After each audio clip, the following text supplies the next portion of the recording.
Cara Flavia, premetto che non mi è facile scrivere questa lettera, ma il dramma che ha colpito la tua famiglia è lo stesso che ha colpito anche la mia. Mi chiamo Laura Tamiozzo e sono la figlia di un imprenditore edile della provincia di Vicenza, il quale ha preso la stessa decisione di tuo padre.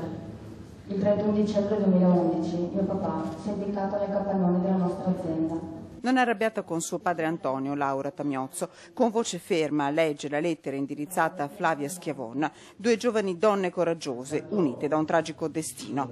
Entrambe sono alla guida delle aziende, la Costruzioni Tamiozzo di Montecchiomaggiore e l'Aerostrade 90 di Vigonza, ereditate dai loro padri, imprenditori morti suicidi per la crisi.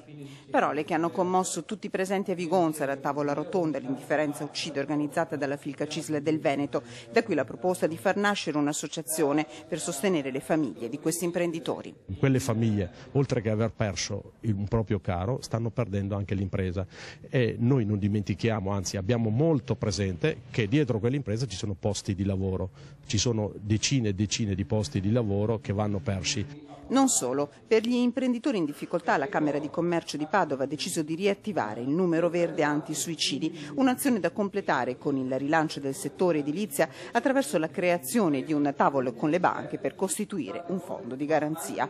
Iniziative per ridare speranza a queste giovani donne, alle loro aziende, ai loro dipendenti.